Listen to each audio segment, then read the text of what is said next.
पुन्हा एक वार आपल्या सर्वांना प्रभू येशूच्या नावामध्ये सलाम. प्रियांनो, हॅपी साबात. आजच्या दिवसाच्या आपल्या सर्वांना हार्दिक शुभेच्छा.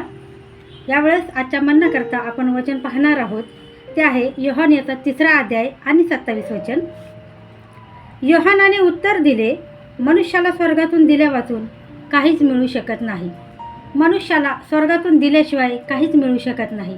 या वचनातून बाप्तिस्मा करणारा योहान आपल्याला नम्रता, समाधान आणि देवाच्या सार्वभौम अधिकाराचा सुंदर धडा शिकवतो.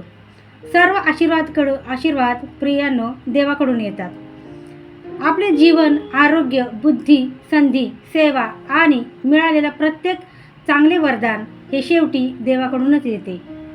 याकोब 1:17 आपण पाहतो की प्रत्येक उत्तम देणगी आणि प्रत्येक पूर्णदान हे वरूनच आहे. म्हणून आपल्या यशाचे श्रेय स्वतःला न देता देवाला धन्यवाद देणे खूप महत्त्वाचे आहे. देवाने दिलेले स्थान स्वीकारा.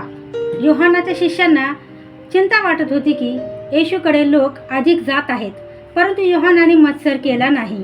त्याने पुढे म्हटले, योहान 3:30 आपण पाहतो, त्याने वाढत जावे आणि मी घटत जावे. प्रियांनो, या ठिकाणी आपण पाहतो की योहानाला येशू ख्रिस्ताचा मत्सर वाटलेला नाही, तर त्याच्या शिष्यांना काळजी पडली होती, चिंता पडली होती की येशू ख्रिस्ताकडे जास्त लोक जात आहेत. आणि हे पाहून त्याच्या शिष्यांना खूप वाईट वाटत होते की तिकडे लोक जास्त जात आहेत आणि आमच्याकडे कमी येत आहेत.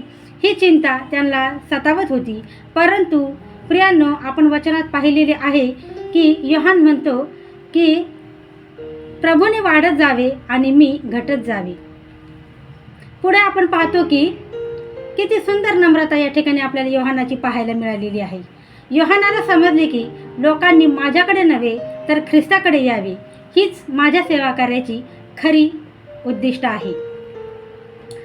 प्रियांनो, तुलना आणि मत्सर टाळले पाहिजे. कधी कधी आपण इतरांच्याकडे पाहून विचार करतो, त्याला ही संधी का मिळाली, त्याची सेवा माझ्यापेक्षा मोठी का आहे, त्याला अधिक मान का मिळतो. परंतु योहान आपल्याला शिकवतो, देवाने प्रत्येकाला वेगवेगळे कार्य आणि वेगवेगळी देणगी दिलेली आहे.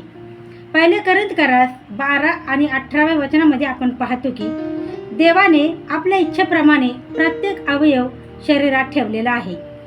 म्हणून दुसऱ्याशी तुलना करण्याऐवजी देवाने मला दिलेले कार्य विश्वासूपणे करावे. तुम्हाला जे काही मिळालेले आहे ते सर्व काही देवाच्या गौरवासाठी वापरा. देवाने आपल्याला संपत्ती दिली असेल तर ती देवाच्या कार्यासाठी वापरूया. देवाने ज्ञान दिले असेल तर इतरांना आशीर्वाद देण्यासाठी वापरूया. देवाने सेवा करण्याची संधी दिली असेल तर नम्रतेने सेवा करूया. 1 कोरिंथीकर 10 आणि 31 वचनामध्ये आपण पाहतो की तुम्ही जे काही खाता, पिता किंवा दुसरे काही करता ते सर्व देवाच्या गौरवासाठी करा.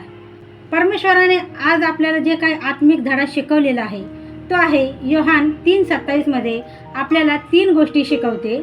त्यातली पहिली म्हणजे जे मिळाले आहे त्याबद्दल आपण देवाचा आभार मानले पाहिजे. दुसरं जे आहे ते जे मिळाले नाही त्याबद्दल अजिबात कुरकुर करू नका. आणि तिसरं आहे दुसऱ्याला मिळालेल्या आशीर्वादाचा मत्सर करू नका. म्हणजे दुसऱ्याला माझ्यापेक्षा जास्त का मिळालेलं आहे याचा हेवादेवा करू नका किंवा मत्सर करू नका. परमेश्वराने तुम्हाला जे काही दिलेलं आहे त्यात समाधान माना, कारण परमेश्वर प्रत्येकाला जे काही देतो ते चांगल्यातलं चांगलं आणि बेस्टातलं बेस्ट देतो. प्रियजनांनो, कुणाला कमी किंवा कुणाला जास्त हा विचार न करता परमेश्वरानं तुम्हाला आणि मला जे काही दिलेलं आहे त्यात आपण समाधान पावलं पाहिजे. परमेश्वर तुम्हा सर्वांना या वचनाद्वारे खूप खूप आशीर्वाद पाठवतो.